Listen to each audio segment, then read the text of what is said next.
Plasma cutting is from 1957. So are rotary phones. Only one of those is still in your shop. And that's not an insult.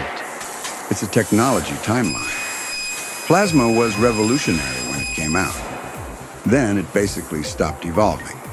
Same mess, same smoke, same cleanup, same labor penalties. Laser didn't do that.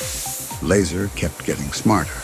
This part is AR400 hardened steel.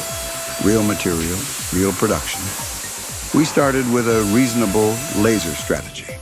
Total cut time, 41 minutes. And someone said, I can do that on my plasma in 41 minutes. Okay, challenge accepted. So instead of stopping, re-piercing, re-angling, and repeating nonsense, we changed the attack. We stayed on the bevel. Continuous motion, controlled process. Result, 21 minutes total laser time. Now let's be honest. You can cut it on plasma, but it's a mess. Because plasma time doesn't stop at the cut. It keeps going, grinding, dross, smoke, labor. Plasma cuts metal, laser finishes jobs, less smoke, cleaner edges, virtually no cleanup. Plasma didn't fail, it stopped evolving. And shops that don't adapt don't stay competitive. They go extinct. If you're still defending plasma, your competitor already isn't.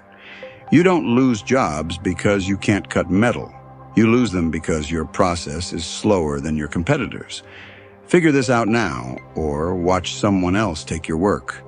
If you're still defending plasma, your competitor already isn't. You don't lose jobs because you can't cut metal. You lose them because your process is slower than your competitors. Figure this out now, or watch someone else take your work. Call PB Lasers for the advantage you don't want your competitor to have.